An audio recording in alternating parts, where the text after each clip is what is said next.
Directors have received the relevant written materials in advance of today's meeting and are free to ask questions at any time. Consistent with the policy of our parent corporation, we welcome public comment on the items of the following agenda. After each item is presented and any comments are received from the directors, we will allow members of the public to provide comments.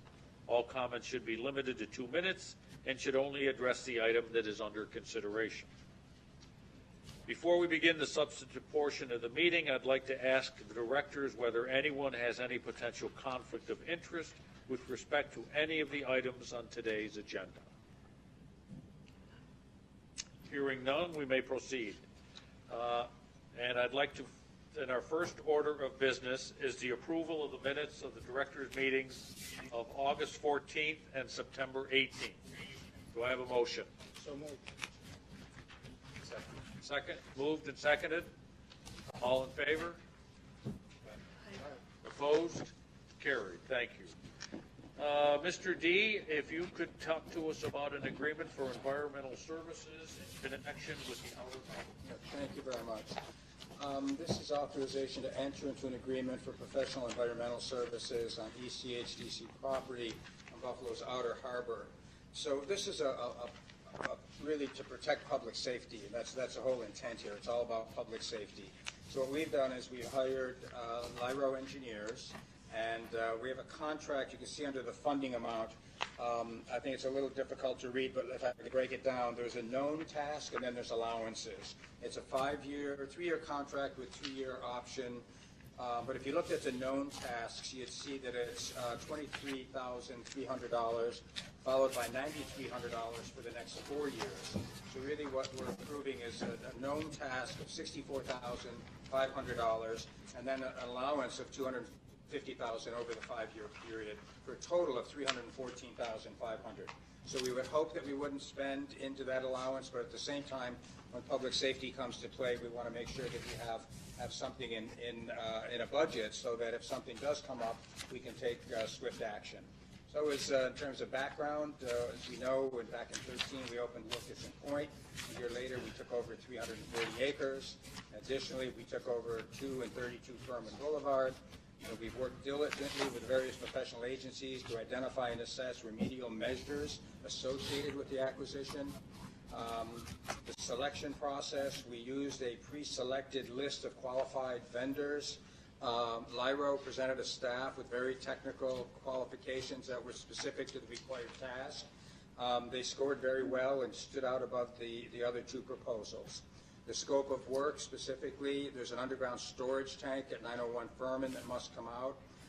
We have constant inspection of the Greenbelt Shoreline Trail, bank stabilization as required by DEC, and regulatory permit review for 901 Furman. Modify and maintain existing documents associated with stormwater pollution prevention plan and spill prevention, control, and countermeasures.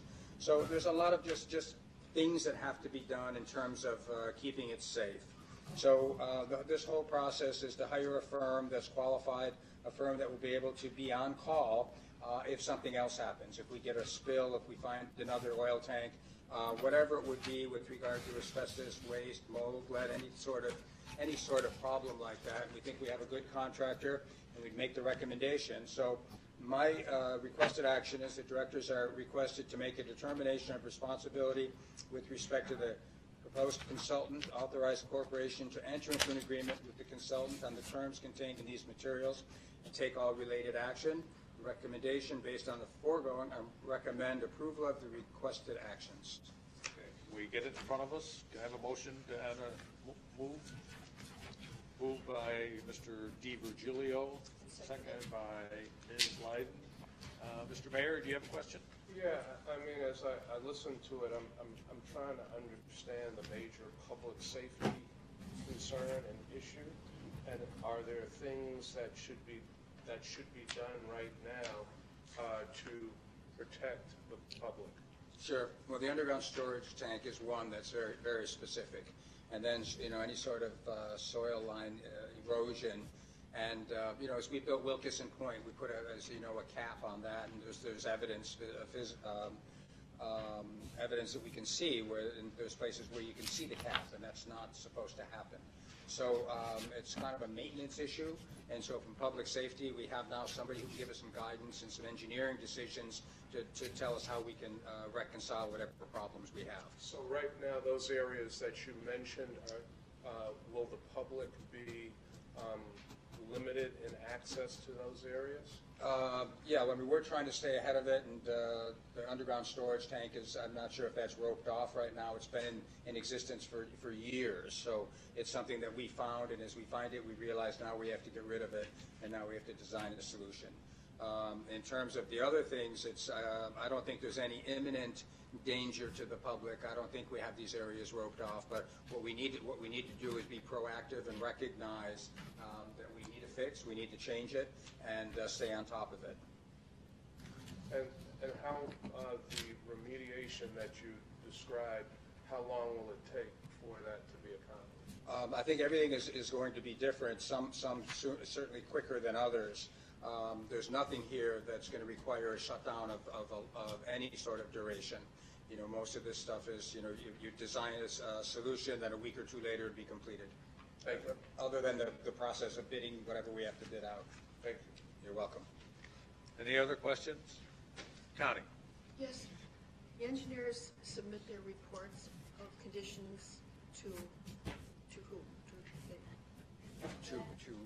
Back to you? Back to us, Erie Canal Okay. Harbor Development Corporation, our staff that's assigned to the Outer Harbor.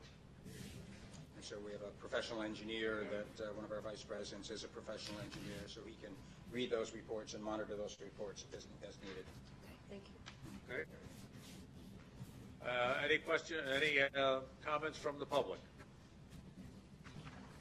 Hearing none, all in favor? Aye. Opposed? Carried. Thank you. Item is for the general project plan for the Canal Side Interpretive Structures Civic Project. Tom? Thank you. This is a project that we're very excited about. We've been talking about this project for some time now. This board has voted previously to hire HHL as our design architect, and we've moved along through the process, and now we're roughly at schematic drawings. We have option, you know, the availability to have and show rendered buildings to give a good sense of what can happen on different spaces. So we're pretty excited about this. This adoption that we're looking for right now of the GPT really is to explain that what the project is, explain the budget, explain the schedule, explain the funding. In addition to that, it's the next step for us is to hold a public meeting, and also to determine that we've already done a study that determines that no significant impacts on the environment has already happened. So making you aware of that. That happened back in October or November of 2017, where WSP was a consultant group, and they did a full environmental assessment form and said there is no significant effects. So with all that said, it allows us to move forward. This is a project. The general project plan is a state mandate that says when we're doing a project, we have to identify all these different elements as we move through. So identifying that as the request, you know, we're talking about a project, and we're focusing on 2 buildings, and we'll get into that in terms of a little detail. We're saying the estimated project cost is about $12 million. And as I said, we've already hired the architect, so everybody's aware of that. We're focusing on 2 projects along the commercial slip, and the 2 projects, as we're calling them, the Pavilion and the Union Block, both projects have a lot of similarities in that they provide restrooms. Restrooms are permanent restrooms are one of the biggest comments we get from the public, and we see in the paper all the time, when are you going to build permanent restrooms? So now here are 2 buildings that will give us that opportunity. Second to that, we've said we need to have a centralized public information area, and that one of the buildings will do that as well. The other thing that's important with both of these buildings, we constantly hear about from the public, and that is to pay homage to history. So while we're down at the commercial slip, while we're at Canal Side, there's a lot of history that can be told. We all know that. We all talk about it and recognize that this is the western terminus of the Erie Canal. We have the immigrant steps where so many people emigrated throughout the country. We have the canals, which are historically aligned to replicate where the Erie Canal was, the Erie Canal being the internet of its day. So we have so much history down here. It only makes sense that these buildings pay homage to history, and we're excited about that. And then in addition to that, I mean, it's just a benefit. This would be the first enclosed space. The closed, for us at Canal Side, we have a lot of green space. We have a lot of opportunities where we can do things. But this provides, in 2 locations, the first enclosed space. The benefits of that, and the big thing that's important is that now we get protection from the sun. One of the biggest complaints that we do get from the public is too much sun. And you notice that when everybody collects under the 2 big trees down near Clinton's Dish. So for an opportunity to have a couple roofed structures, we'll get protection from the sun, we'll get protection from the wind, and we'll get protection from the rain. So it's the first 2 structures that give us that opportunity. And so it also gives us an opportunity for sheltered programming. So we're excited about that. And it also gives us an opportunity to extend our seats in. As we're over ice skating right now, certainly we wouldn't welcome people to walk over to the Central Wharf without some form of protected environment, which is what these 2 buildings will do. So it just, as I look at it, it's win-win-win, and I think these are just going to be great buildings. So the pavilion is figure 2. So if you wanted to look at figure 2 back in your notes, you see a nice structure. It's about 5,000 square feet that offers, again, all those benefits that we talked about. The roof line brings back, as we look at pictures of history, the roof line is basically what was back in the 1800s. And then we're trying to create space, and again, with a roof where we could have the artisan market, which so many times last year had issues with the weather and the wind and the rain. We could put the artisan market under this roof. We can have events, we can have programming. Building an outdoor deck like this allows customers to come up and see the water at an elevated view, which we know is really exciting.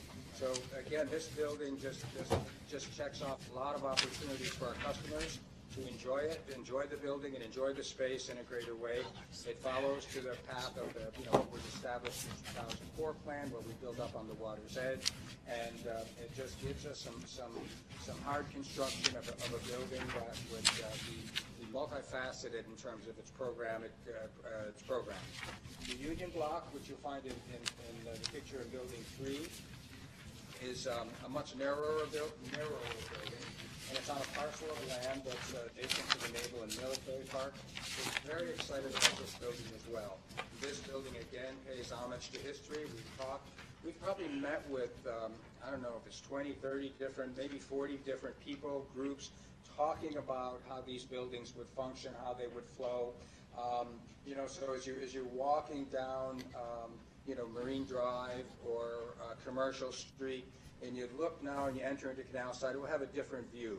So the view is, this building would look very similar to the building that was there back in the 1800s. So we're designing this building with the help of a historic task group and our advisory group that's been giving us some advice. We're working with HHL, our architect, which has a lot of great experience and in the history of Buffalo. And so we're making this building as close as we can without trying to replicate exactly what was there, but just make it, pay homage to history, the height of the building.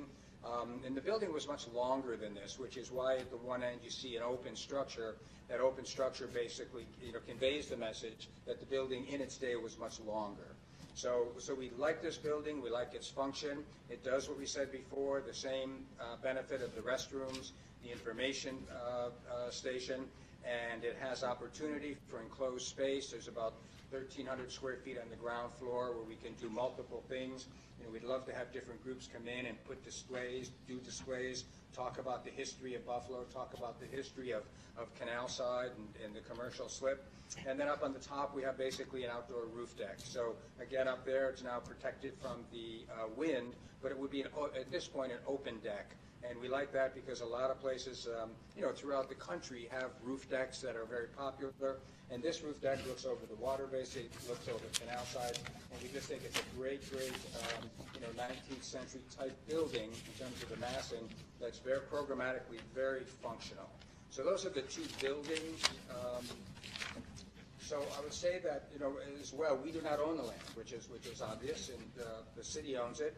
And it's envisioned that ECHDC with the city will negotiate some sort of an agreement, amendment possibly to the current management agreement that we have, include a lease to the proposed project area or transfer of the land to ECHDC. So we've been working with the mayor and the mayor's office in terms of, we have meetings set up with DPW next week as well. So the transfer of the land is something that we will have to deal with down the road, but we've been working as great partners with the city. The city has been a great partner. I mean, Canal Site the majority of it is on city land, so it's not a surprise to us that we're doing this. It's not a surprise to anybody that we're doing this. And we had meetings with the mayor 6 months ago talking about this building and this plan. So we're pretty happy with what we're doing and how we're laying it out. So from a statutory basis, based on the information set forth in this GPP and other due investigation conducted by ECHDC, we make the following act findings in the 4 findings that are listed in the notes below. And again, this just kind of confirms the public benefit rather than going through the great detail on page 4. I would just say that those are for the public benefit. The environmental review on page 5, ECHDC as lead agency is completed. An environmental review of the Canal Site Interpretive Structures project pursuant to the requirements of SECRA and implementing regulations of New York State Department of Environmental Conservation. The review found that the proposed project was an unlisted action that would not result in significant adverse impacts on the environment. Therefore, ESD staff recommends that directors make a determination of no significant impact on the environment. So we're working with SHPO, we're working with the regulatory agencies. Basically what we're saying is air quality, groundwater, plants, animals, transportation, no noise, odor, all that stuff is of no significant impact. So based on that, the requested action, the directors are requested to make findings and determination pursuant to Section 10D and 10G of the New York State Urban Development Corporation Act, adopt the Canal Site Interpretive Structures Civil Project General Project Plan, authorize a public hearing to be held, and make a determination of no significant impact, and take all related action. Questions? I have the mayor, and then I have Mr. McConnell. Thank you. Tom, I know that you have met with a diverse group of stakeholders, both organizations and individuals, preservationists, historians, and the response from the public has been very favorable toward this.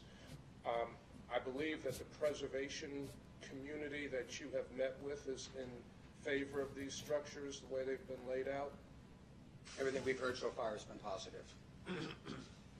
And I know that the committee that will be looking at the history of the site, you've put together a diverse group of people to serve on that committee. So from the city's perspective, we feel very good about what the Erie Canal Harbor Development Corporation has done here, the depth and breadth of meetings that have been held with the public, the extensive outreach that has been done. I think this will be a real asset to Canal Site. Great, thank you. McConnell.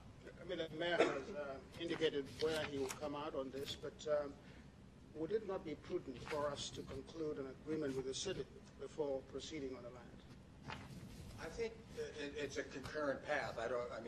We'll have we're working with the city. The city has been great for the last 8 years that I'm aware of. And, should we have that agreement, we're working on it right now with the mayor's staff.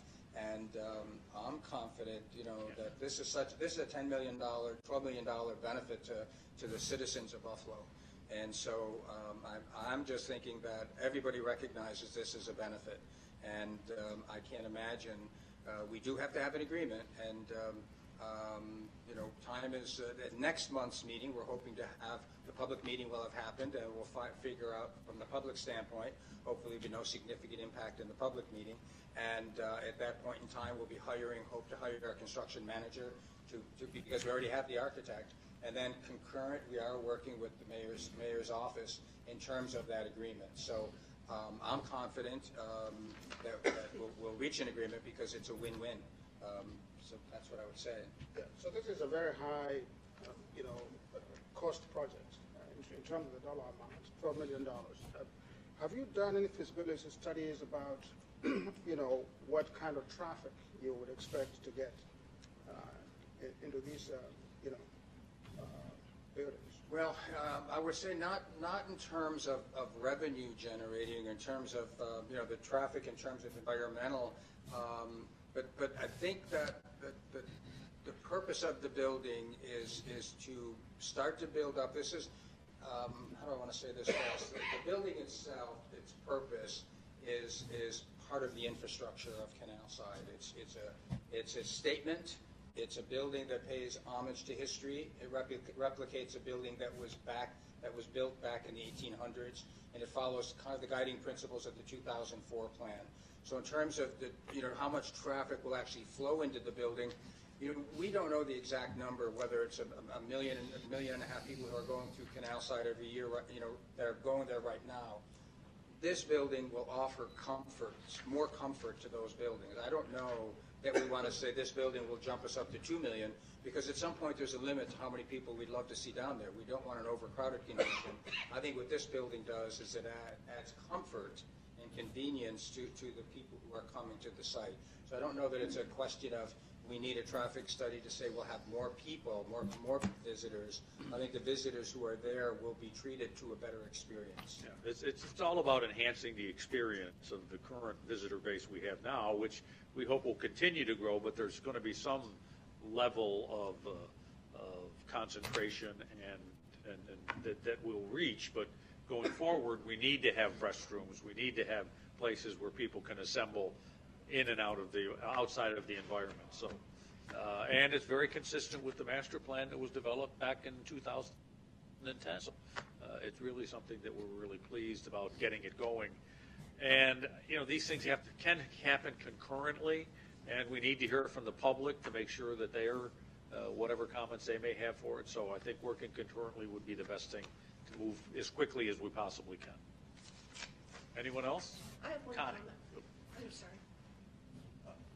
Yeah, and I don't mean by any ways to indicate any kind of lack of support for the overall project, but there's a minor concern that has been raised by the Naval Park regarding the line of view with a 3-story building in front of them, between them and the waterfront. And it's stuff that will probably come out from them in the public hearing and things. And but I think it's something we definitely need to look at and address through this review process. Yeah, How that building in that 3 stories is going to impact your view of the Naval Park. Because if you look at it on the schematic, it's like we're putting a lot of money into the hangar building and some other things at the Naval Park.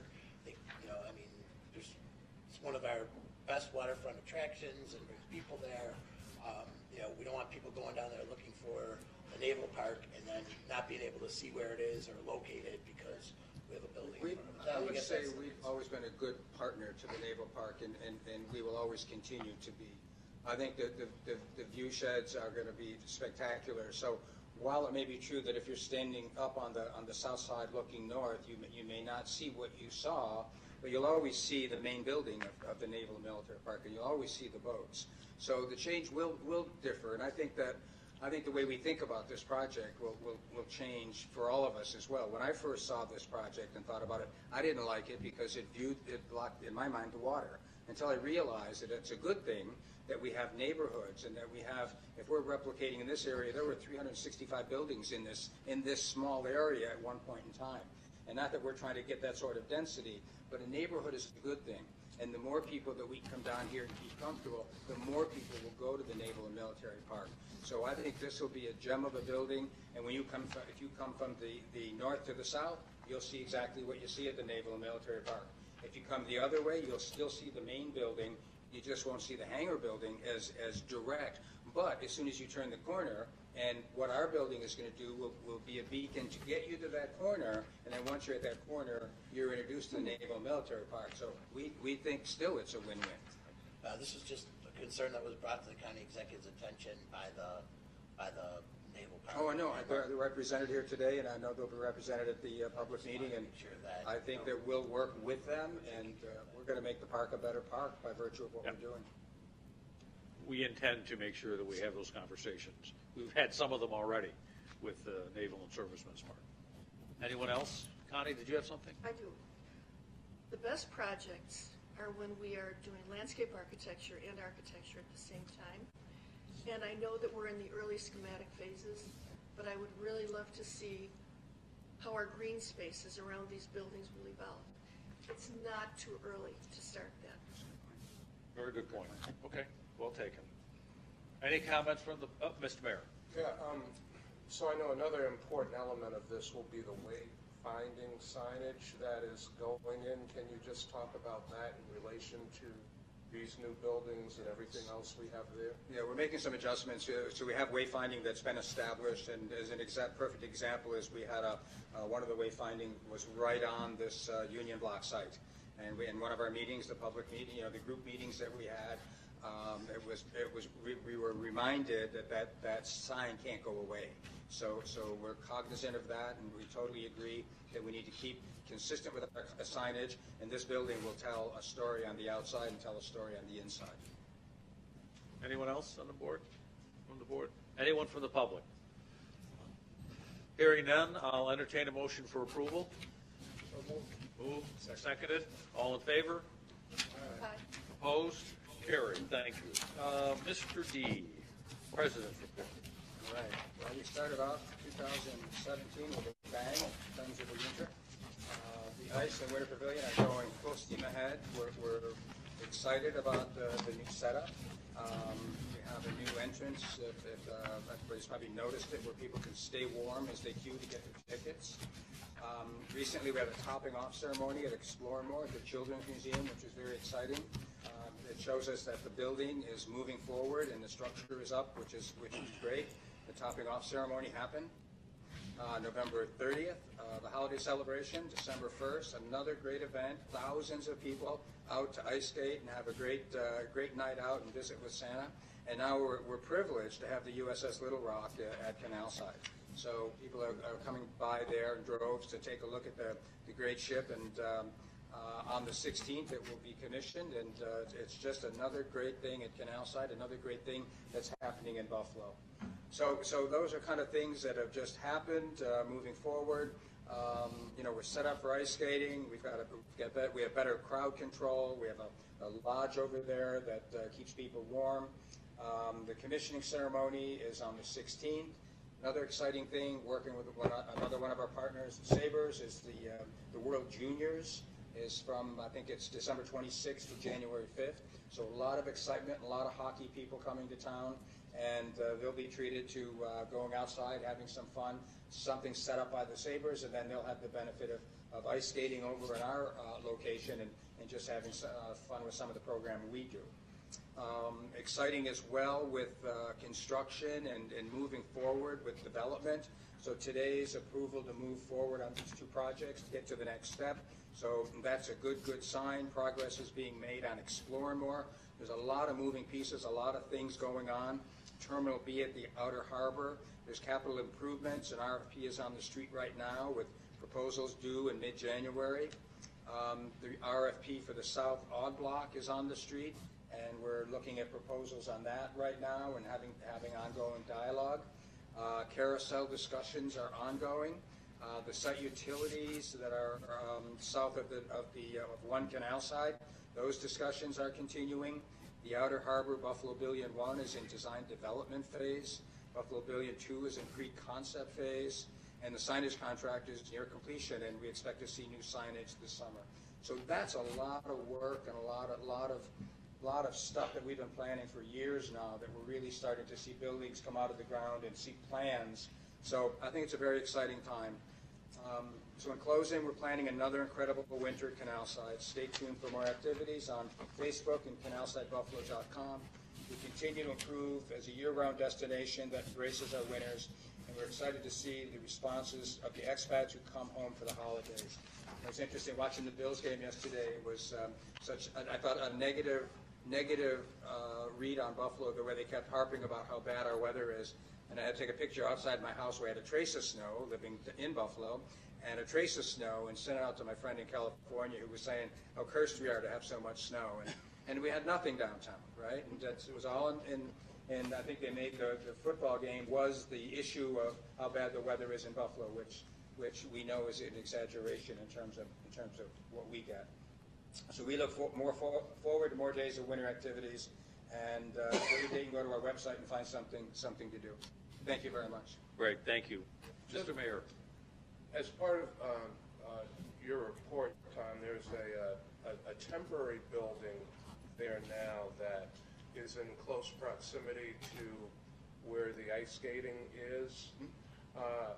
Is there revenue being generated in that building? Is there any update? I know that there is, coffee and hot chocolate. Right. How is that going? So that is what we call the lodge or the pavilion that's over off near the curling. If you've noticed, we moved the curling from one edge of the ice over to another location.